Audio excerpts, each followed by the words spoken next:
Pada saat ini kita akan membahas beberapa soal tentang elastisitas ya. Kita mulai dulu dari soal nomor 6 ya. Kita diminta untuk menginterpretasikan slope dari fungsi permintaan ini beserta interpretasikan elastisitas pada saat harga sama dengan 20. Nah, sebelumnya kita tulis saja ya, fungsi permintaannya itu kan 100 dikurang 2P. Nah, kalau diminta untuk menginterpretasikan slope, sebelum kita menginterpretasikan slope, maka kita harus mencari terlebih dahulu besarnya slope ya. Besarnya slope itu adalah delta Q per delta P. Maka hasilnya itu adalah min 2. Nah, karena dia fungsi linear, maka slope itu bersifat konstan. Jadi dia tidak peduli berapapun harga barangnya. Eh, Pokoknya perubahannya itu selalu minus 2. Ya, kalau kita interpretasikan artinya apa? Ketika harga naik $1, misalnya kita pakai satuan uangnya dolar ya. Ketika harga naik $1, setiap kenaikan harga sebesar $1 akan menurunkan kuantiti sebesar 2 unit. Berarti kalau harga barang turun setiap $1, itu kuantitas permintaan akan naik 2 unit seperti itu. Oke, jadi itu adalah interpretasinya. Kalau kita punya fungsi permintaan seperti ini, lalu diminta untuk menginterpretasikan slope. Nah, atau bisa kita bikin misalnya ketika harga barang sama dengan 20, kan kuantitas permintaannya itu sama dengan 60 ya. Nah, berarti kita bisa menginterpretasikan kalau harganya itu 19, kita bisa langsung tahu bahwa kuantitas permintaannya berapa. Karena kita tahu delta P-nya itu min 1, berarti delta Q-nya adalah plus 2 atau 62, jadi 62 unit. Kalau harganya 15, berarti kan delta P-nya min 5. Q-nya adalah min 10, berarti QD-nya 50. Nah, kalau misalnya P-nya 30, nah berarti delta P-nya 10, berarti plus 10 delta P-nya, berarti delta Q-nya min 20, berarti dari 60 jadi 40. Nah, ini kita bisa coba masukkan aja ke rumus 100 kurang 2P ya. Misalnya kita buktikan 100 kurang 2 kali 30, ternyata terbukti bahwa dia 40 kan. Begitu pula juga dengan 19. Nah, jadi ini yang harus ditekankan bahwa slope itu berguna juga untuk interpretasi, tetapi dia bukan merupakan ukuran responsiveness, hanya mengukur kecenderungan ya, bagaimana dampak perubahan harga dalam satuan misalnya dolar atau mata uang, dan kuantitasnya juga berubah dalam satuan unit. Jadi dia bukan dalam satuan percentage. Berbeda dengan elastisitas. Nah, kalau elastisitas itu kita udah tahu kalau punya soal seperti ini, elastisitas dapat dicari dengan cara persen delta Q dibagi persen delta P. Atau ini bisa kita ubah jadi delta Q per delta P dikali P per Q. Saya sudah jelaskan itu di video sebelumnya ya. Nah, kita tahu delta Q per delta P adalah slope-nya sebesar negatif 2. Lalu kan diminta untuk menginterpretasikan ketika harganya 20. Nah, kita tahu bahwa saat harganya 20, kuantitinya adalah sebesar 60. Maka kita bisa menarik kesimpulan bahwa besarnya elastisitas itu sebesar negatif 0,67. Nah, berarti yang pertama-tama kita bisa bilang bahwa ketika harga barang sama dengan 20 pada fungsi permintaan tersebut, elastisitasnya tergolong inelastis atau kurang responsif terhadap perubahan harga. Ingat ya, inelastis itu adalah kurang responsif terhadap perubahan harga. Kalau inelastis sempurna, di mana elastisitas sama dengan 0, baru dia disebut tidak responsif, karena berapapun perubahan harga itu tidak akan mengubah kuantitas permintaannya. Tetapi kalau dia masih berubah harganya, tetapi perubahan harganya masih lebih kecil daripada perubahan kuantitas, atau persentase perubahan kuantitasnya yang lebih besar dari persentase perubahan harga, maka kita sebut dia itu elastis atau responsif terhadap perubahan harga seperti itu. Oke. Nah, itu yang pertama dari segi elastisitas. Nah, dan elastisitas sifatnya tidak konstan sekalipun fungsinya linear. Elastisitas hanya konstan kalau Q sama dengan jumlah unit barang. Misalnya Q sama dengan 500. Fungsi permintaannya seperti ini. Atau dia inelastis sempurna. Nah, berarti dia itu adalah dia tidak berubah elastisitasnya, karena elastisitasnya selalu sama dengan 0. Berapapun harganya, kuantitas selalu 500. Tapi kalau kita berhadapan sama fungsi downward sloping, elastisitas itu antara inelastis dan elastis. Nah, kita ambil contoh aja, misalnya harga kita naikkan jadi 30. Nah, ketika harga 30, Q-nya sebesar 40. Nah, kalau harganya 30, Q-nya 40, kita dapat hasil elastisitasnya bukan min 0,67, tapi min 1,5. Seperti itu. Oke. Nah, tapi jadi kita bisa menyimpulkan ternyata beda ya. Kalau harganya beda, elastisitasnya beda. Dan kalau harga semakin tinggi itu semakin elastis. Waktu itu udah pernah ditunjukkan, semakin dia mendekati willingness to pay, maksimum willingness to pay, dia itu akan mendekati elastis sempurna, tapi semakin mendekati sini itu akan semakin inelastis sempurna. Nah, kita balikin lagi angkanya 20 dan 30 ya. Nah, terus hal apa yang bisa kita lakukan selanjutnya itu adalah seperti ini. Ya, kita udah tahu tadi elastisitasnya itu min 0,67. Nah, ini berguna untuk menganalisis kalau harganya berubah ya. Tapi ingat ya, ini untuk not midpoint formula ya. Kalau midpoint formula beda lagi. Jadi ini tetap ada keunggulan ya, rumus elastisitas dengan not midpoint formula. Dan juga midpoint formula. Nah, ini kan dibilang bahwa elastisitas negatif 0,67. Nah, berarti kita misalkan persen delta P-nya itu adalah 10%. Berarti persen delta Q itu min 6,67%. Oke. Atau ini tuh sama seperti min 1/15. Nah, berarti kalau harganya tadinya 20, maka ketika persen delta P plus 10%, maka P yang baru itu adalah 22. Karena 10% dari 20 adalah 2, berarti 20 tambah 2 adalah 22. Nah, sedangkan Q saat P-nya 20 itu adalah sebesar Tadi ya, saat P-nya 20, Q-nya adalah 60. Ini harus diubah 60. Berarti saat Q turun sebesar 6,67% atau 1/15, berarti Q aksen itu sama dengan, kan 1/15 dari 60 itu adalah 4, berarti 60 dikurang 4 adalah 56. Nah, sekarang kita buktikan apakah benar ketika harga sama dengan 22, Q itu 56. Karena fungsi permintaannya adalah 100 min 2 Q, maka kita ganti 100 min 2 P, maaf, maka kita ganti saja P-nya 22, dan ternyata terbukti bahwa saat P-nya 22, Q sebesar 56. Oke. Nah, jadi seperti itu. Itu kegunaan elastisitas ya. Kita bisa melihat ternyata, dan ini hanya berlaku kalau not midpoint formula ya. Kita bisa lihat bahwa terbukti ya, elastisitas tuh ternyata berguna. Jadi kita bisa tahu kalau harganya naik berapa persen, Q-nya tuh turun berapa persen. Ingat, dalam persen bukan dalam unit. Nah, pendekatannya bisa harganya naik atau harga turun. Nah, kalau sekarang coba pakai pendekatan harga turun ya. Misalnya P-nya turun 10%, berarti Q-nya yang naik 6,67% atau nambah 1/15-nya. Berarti ketika P turun 10%, berarti P yang baru itu menjadi 18. Karena 20 dikurang 2, sama dengan 18. Lalu ketika Q-nya 60, lalu naik sebesar 6,67% atau 1/15, berarti 60 dikali 1/15 kan 4, berarti 60 tambah 4, 64. Gitu. Nah, terus sekarang kita ganti aja nih. Ininya jadi QD dalam kurung P, P-nya kita ganti bukan 22 tapi sebesar 18. Dan ini kita ganti juga jadi 18. Nah, ternyata terbukti bahwa hasilnya juga adalah 64, ya, seperti itu ya. Jadi itu adalah interpretasinya seperti itu. Oke. Nah, sekarang kita masuk ke soal nomor 7 ya. Ketika suatu barang itu unitary elastic ya, maka meningkatkan harga 10% akan, nah, ingat, kalau barang unitary elastic itu kalau pakai midpoint formula, TR itu tidak akan berubah, baik harga naik ataupun harga turun. Nah, tapi kalau tidak pakai midpoint formula, itu revenue akan turun. Nah, karena kalau kemarin cuma ditanya bagaimana kalau harga naik, TR turun atau naik. Nah, terus kita udah buktikan secara matematis ya, berapapun kenaikannya. Nah, sekarang dikasih tahu besarnya kenaikan, jadi kita sebenarnya bisa cari nih. Misalnya TR0 adalah P0 kali Q0, ya, TR mula-mula.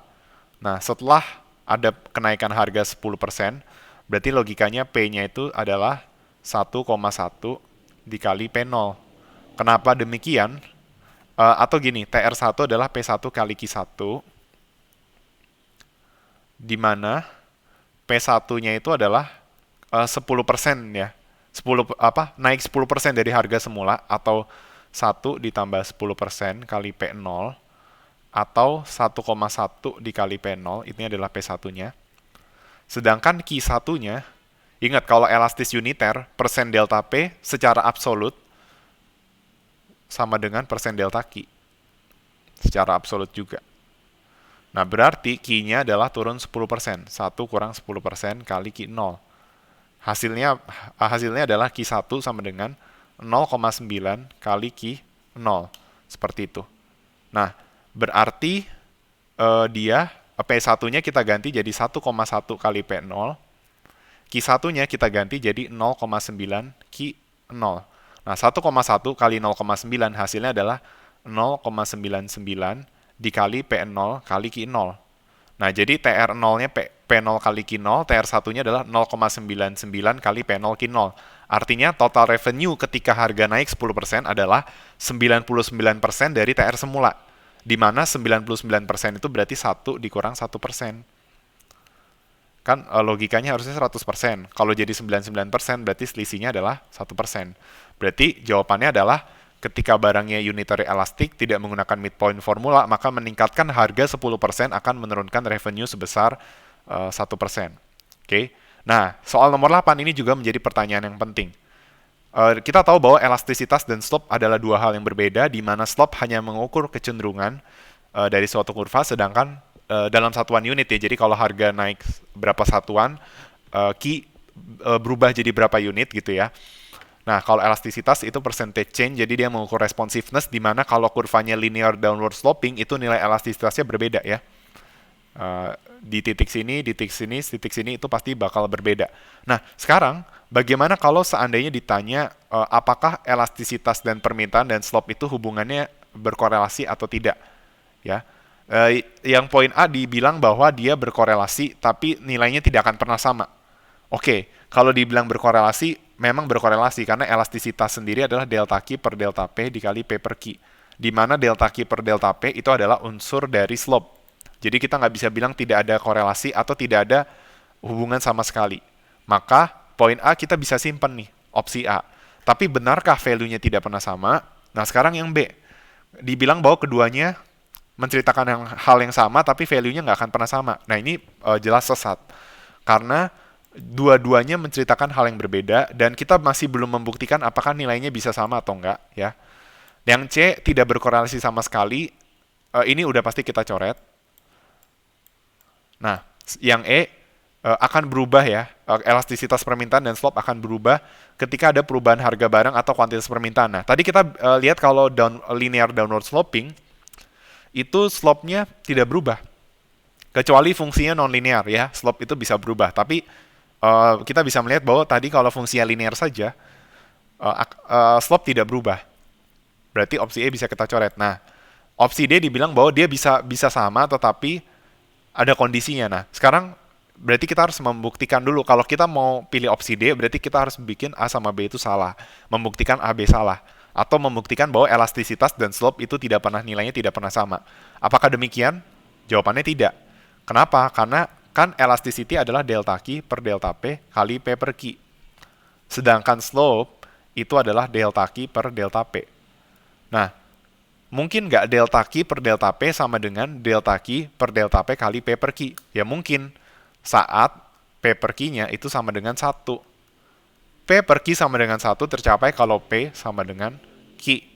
Ya, jadi kesimpulannya bisa elastisitas dan slope itu sama, equals, yaitu ketika kuantitas permintaan sama dengan harga barang. Oke? Jadi sekalipun keduanya menceritakan hal yang berbeda, ada kondisi yang memungkinkan nilai keduanya itu sama, yaitu pada saat harga sama dengan kuantitas permintaan, seperti itu. Oke? Nah, kita lanjut ke soal nomor 9, ya. Ketika barang luxury itu elastik, ya. Kita udah bahas ya, barang elastik itu cenderung dia itu barang-barang yang sifatnya jauh dari kebutuhan pokok, sifatnya tidak urgent, sehingga konsumen cenderung lebih responsif terhadap perubahan harga. Atau mungkin barang mewah juga harganya itu cenderung lebih tinggi ya, makanya lebih elastis. Maka ditanya berapa price elasticity of demand. Nah, hati-hati, kalau ditanya price elasticity of demand itu berarti mengacu pada besarnya elastisitas yang diukur dari persen delta Q per persen delta P. Kita udah tahu kalau harga naik, kuantitas permintaan turun, begitu pula sebaliknya. Artinya arahnya berbeda, berarti nilainya pasti negatif.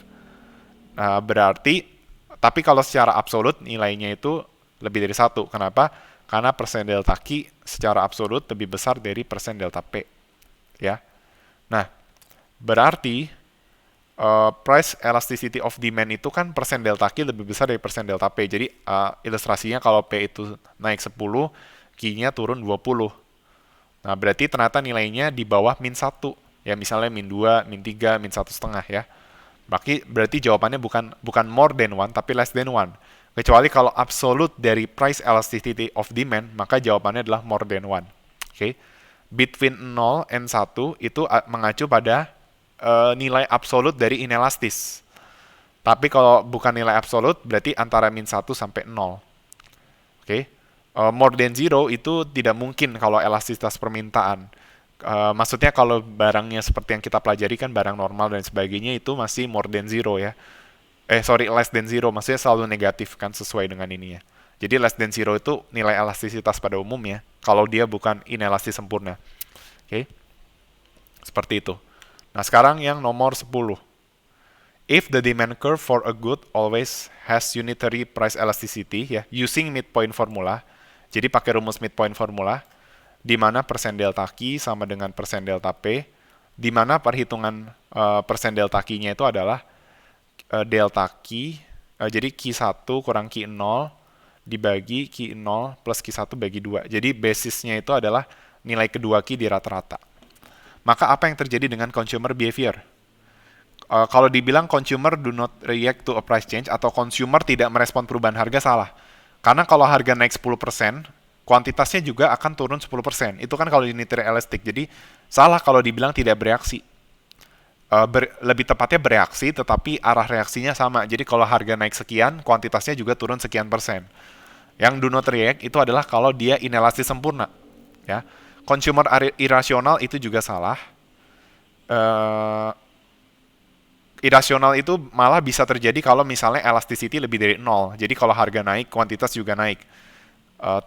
Tapi tergantung ya, kadang kalau harga naik, kuantitas naik, bisa aja ada faktor lain. Tapi kalau in case dia ceteris paribus, harga naik, kuantitas naik, memang ada penjelasannya, itu ada jenis barang yang kalau harga naik, kuantitas naik. Ya, kalau kalian mau cari itu namanya Veblen goods ya. Tetapi kalau dia bukan Veblen goods dan itu terjadi ceteris paribus, berarti betul consumer bisa disebut irasional ya. Kalau yang C, consumer tidak mematuhi law of demand juga salah. Karena unitary price inelastic masih lebih di bawah 1, di bawah masih sama dengan min 1 ya. Terus kalau yang D, consumer will spend a constant total amount on the good, ini yang paling masuk akal. Ya. Karena kalau di unitary elastic kan kalau kita pakai pendekatan revenue ya, kalau nggak pakai midpoint formula, perubahan harga, baik harga naik atau harga turun, itu TR-nya nggak berubah. Oke. Tapi kalau seandainya dia itu pakai midpoint formula ya, kalau harga naik, kalau tidak pakai midpoint ya, perubahan harga itu akan menurunkan TR, baik harga naik atau harga turun. Tapi kalau pakai pendekatan midpoint, harga naik harga turun, TR nggak berubah. Nah, berarti logikanya kan TR itu P kali Q. Nah, sama juga dengan jumlah konsumsi dari consumer. Berarti si consumernya itu bakal spend total amount on the goods. Jadi jumlah barang yang dikonsumsi bakal total amount-nya bakal sama, seperti itu. P kali Q-nya itu bakal sama. Oke. Jadi jawabannya adalah yang D. Nah, jadi bukan berarti dia tidak bereaksi terhadap perubahan harga, tapi total amount on the good-nya itu bakal sama. Total amount ini total amount itu total spending ya, P kali Q, seperti itu. Oke. Nah, sekarang atau bisa dibilang dia tidak mengubah budget yang tersedia. Oke. Nah, sekarang kita masuk ke soal nomor 11. The price of good rises from 16 to 24. Nah, kalau ada soal kayak gini kita langsung bisa cari nih persen. Nah, calculate with the midpoint method. Jadi, pertama-tama dibilang bahwa harga itu naik dari 16 ke 24. Berarti 24 dikurang 16. Kan rumusnya adalah delta P dibagi base-nya. Base-nya itu kalau midpoint rata-rata dari 16 dan 24. Jadi 16 tambah 24 bagi 2. Nah, berarti ini hasilnya adalah berapa nih? Ini di bawahnya 20, atasnya adalah 8. 8 per 20 itu adalah naik, berarti di kesimpulannya dengan midpoint formula, kenaikan harga dari 16 ke 24 itu berarti harga naik 40%. Nah, lalu dibilang bahwa quantity supply naik dari 90 ke 110, berarti 90, 110 kurang 90 dibagi 90 tambah 110 bagi 2. Ini kan berarti 20 per 100. Nah, 20 per 100 itu berarti naik 20%. Nah, rumus elastisitas penawaran sama kayak demand ya, bedanya Q supply sama P supply. Nah, persen delta P-nya itu naik 40%, persen delta Q-nya itu naik 20%. 20% bagi 40% itu setengah atau 50%. Maka jawabannya price elasticity of supply itu adalah setengah atau 0,5 atau kita sebut dengan inelastic. Seperti itu, oke? Nah, semoga bisa menjelaskan. Nah, nanti ada soal-soal lain yang teman-teman bisa coba dan saya akan mencoba beberapa soal aja lagi ya. Misalnya soal nomor 16 ya, saya akan coba ABC dulu aja nih. Coba misalnya soal A nih ya. If the elasticity of demand for cocaine itu min 0,2, berarti ini apa? Inelastik ya. Nah, lalu dari badan narkoba itu ingin mengurangi supply secara drastis. Uh, oh ya, dibilang bahwa dia tuh sukses ya dalam menurunkan supply. Karena terbukti bahwa harga narkoba itu naik 50%. Maka terbukti bahwa si buyers itu akan mengurangi konsumsi kokainnya secara drastis. Ya, apakah benar demikian? Nah, sekarang kita langsung aja nih. Kan elastisitas adalah persen delta Q dibagi persen delta P, ya. Nah, kita tahu bahwa harga narkoba dibilang naik 50%. Dan dibilang bahwa si badan narkoba itu katanya cukup berhasil dalam memberantas suplai narkoba. Nah, elastisitasnya berapa? Elastisitasnya adalah negatif 0,2. Maka ketika negatif 0,2, berapa perubahan kuantitasnya kalau harga naik 50%? Atau berapa dibagi 50% hasilnya negatif 0,2? Jawabannya adalah negatif 10%. Jadi kuantitasnya itu cuma turun 10% kalau harga narkoba itu cuma naik 50%. Berarti kita bisa disagree dengan Drug Enforcement Administration bahwa dia dibilang sudah sukses dalam menurunkan supply. Terbukti bahwa harga naik 50% itu hanya menurunkan 10%. Dan mungkin nggak ada aturan ya berapa persen supaya dia itu bisa dianggap sukses, tetapi kalau berdasarkan intuisi aja 10% tuh kayaknya kecil banget untuk penurunan narkoba gitu. Makanya kita bisa disagree, oke?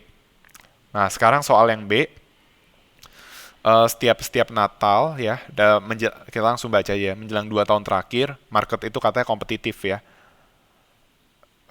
Market dari si Christmas tree, di mana harga itu turun 10%. Jadi gara-gara kompetitif, harga itu turun 10%, dan price elasticity-nya negatif 1,3. Lalu dibilang bahwa vendors akan kehilangan revenue. Maksudnya revenue-nya turun, gara-gara harga itu turun. Nah, ingat aja kalau secara teori sih kita udah bisa membantah ya, karena ini kan elastis. Kalau elastis harga turun, TR itu bakal naik kan. Nah, logikanya kalau elastisitas negatif 1,3 berarti ketika harga turun 10%, Q itu naik sebesar 13% kuantitas permintaan. Nah, berarti logikanya gini. Kan TR mula-mula adalah P0 kali Q0. Nah, setelah ada kenaikan harga, jadi P1 kali Q1. Nah, tapi P1-nya itu adalah dibilang bahwa harga turun 10%, berarti P1 adalah 0,9 kali P0. Ya, karena 1 dikurang 10%, hasilnya 0,9.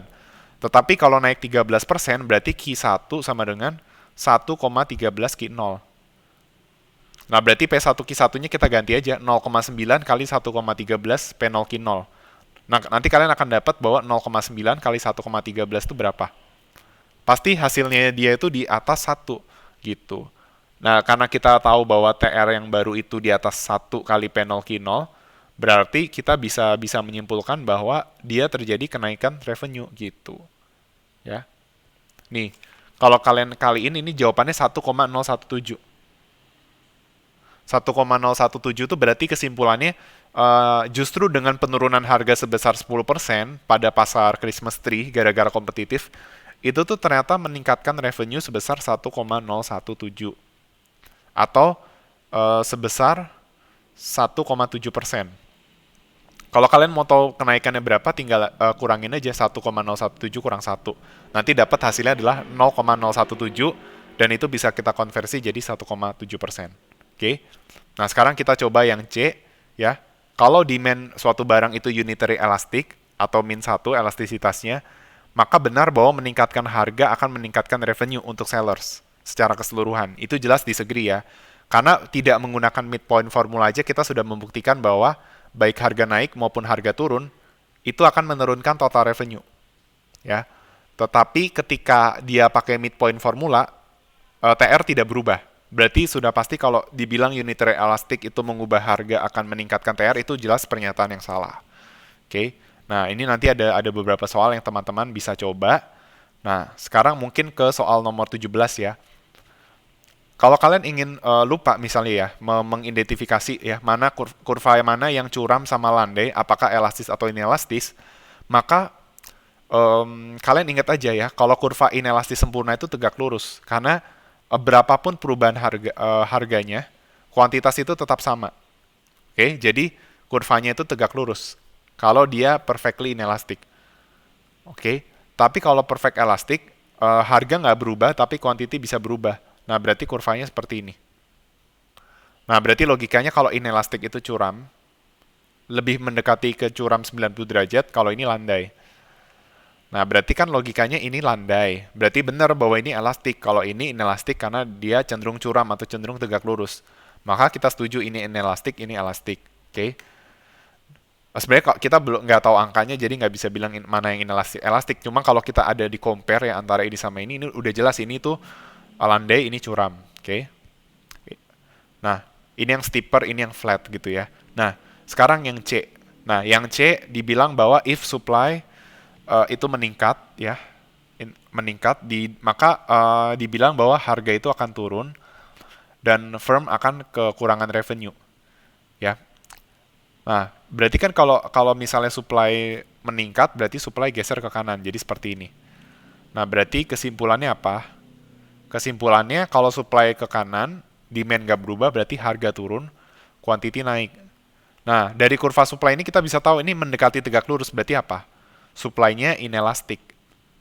Nah, justru kalau kenapa kita disagree? Karena peningkatan supply itu kan akan menyebabkan kurva supply ke sebelah kanan. Nah, betul sih supply-nya itu inelastik. Tetapi kita mesti tahu bahwa untuk dampak TR, dampak total revenue penjual itu tidak ditentukan dari supply-nya, tapi dari demand-nya. Nah, karena kurva demand-nya elastik, kita tahu bahwa pada saat elastik menurunkan harga itu justru meningkatkan TR. Maka pernyataannya salah karena justru harusnya TR itu meningkat. Sekalipun supply inelastik menurunkan harga itu turun, justru akan meningkatkan TR saat demand-nya itu elastik. Jadi seperti itu ya. Itu alasan kenapa kita disagree. Oke. Nah, sekarang kita masuk ke soal nomor 18A aja ya. 18A ini juga simple soalnya. Jadi intinya tuh taksi cab driver itu kayak minta izin untuk meningkatkan fare atau biaya dari argometernya si taksi itu. Pokoknya intinya harganya mau dinaikin 10%. Dan bagi supir taksi itu mereka mungkin ya bisa dibilang mereka tidak mengerti ekonomi, tapi mereka mengasumsikan aja nih, kan harga naik 10%. Maka revenue akan meningkat 10% gitu kan. Penerimaan akan naik 10%. Ya. Akhirnya ya udah disetujuin lah sama si komisioner. Cuma si komisionernya juga kaget ya setelah diizinkan, diperbolehkan menaikkan harga 10%, ternyata revenue-nya naik sih. Cuma naiknya tuh cuma 5%. Ya. Nah, berarti apa yang bisa kita simpulkan terkait elasticity of demand dari taxi cab ride? Jadi lalu apa yang diasumsikan oleh taxi cab drivers-nya. Nah, jelas ya ketika dia menganggap bahwa menaikkan harga 10% akan menaikkan TR 10%, berarti tanpa berpikir apapun ya, maksudnya tanpa dia berpikir adanya perubahan kuantitas. Pokoknya dia cuma menganggap kalau harga naik sekian, kuantitas juga akan TR juga akan naik sebesar sekian juga dalam jumlah yang sama. Itu jelas merujuk pada inelastis sempurna. Karena kalau inelastis sempurna, menaikkan harga tidak akan mengubah Q. Maka TR akan naik, misalnya P-nya itu naik 10%, 1,1, berarti 1,1 kali P kali Q, jadi naik 10% juga TR-nya. Maka yang jelas taxi cab driver ini tanpa mungkin dia mengerti tentang elastisitas, pokoknya bagi taxi cab driver itu dia menganggap bahwa ini kan nggak pakai penelitian segala macam ya, berapa elastisitasnya, tapi kita udah tahu ini jelas dia perfectly inelastic, ya. Lalu kenyataannya apa? Kenyataannya bahwa commissioner grantednya itu mengizinkan revenue naiknya cuma 5%. Berarti kesimpulannya apa? Harga udah naik tapi TR-nya naik juga. Berarti kesimpulannya memang jasa taksi cab ini adalah inelastik. Tetapi intinya elastisitasnya lebih elastis daripada yang mereka bayangkan. Karena mereka menganggapnya inelastik sempurna, tetapi kenyataannya hanya inelastis saja. Ya, ternyata elastisitasnya tidak sama dengan 0, tapi berada di antara min 1 sampai 0. Gitu. Kita nggak tahu berapa besar elastisitasnya. Atau kalau mau dicari tahu bisa juga ya. Kita bikin aja P kali Q. Intinya hasilnya bakal, ini P0 Q0 ya. Intinya revenue naik 5%, berarti 1,05 P0 kali Q0. Nah, jadi P1, sorry, kan jadi harga dan kuantitasnya berubah jadi P1 kali Q1 ya. Nah, karena kita tahu bahwa P1-nya itu kan harga naik 10%, jadi P1 adalah 1,1 P0 Q0, 1,1 P0. Nah, Q1-nya ini yang mau kita cari, berapa Q0 dia, gitu. Atau kita bikin misalnya N kali Q0. Berarti kita mau mencari N itu berapa. Nah, berarti logikanya 1,1 kali berapa hasilnya 1,05. Berarti N itu adalah 1,05 dibagi 1,1. Seperti itu. Ya, simple ya. Itu ininya, nilai-nilai Q1 yang baru. Nah, kita coba aja 1,05 dibagi 1,1. Nanti dapat hasilnya itu sebesar 0,954545 ya. Atau kalau dibulatkan 0,95. Si N-nya. Berarti kesimpulannya apa? Ternyata Q itu turun sekitar sebentar saya hitung, turun sekitar 4,5%. Ini dibulatkan ya. Turunnya tuh 4,5%. Nah, berarti kan kan elastisitas tuh persen delta Q dibagi persen delta P kan ya. Berarti karena harga itu naik ya, harganya naik 10%, Q-nya itu turun sekitar 4,54%. Berarti kesimpulannya elastisitas adalah 0,454 ya untuk soal A ini. Oke, seperti itu. Karena elastisitas demand min 0,454 ya. Kalau mau diabsolutin jadi 0,454 seperti itu. Oke. Jadi seperti itu. Nah, ini soal teori saya skip aja. Jadi sampai sini dulu aja. Nanti selanjutnya kita akan bahas ke materi selanjutnya. Oke, sekian dari penjelasan saya. Terima kasih atas perhatiannya.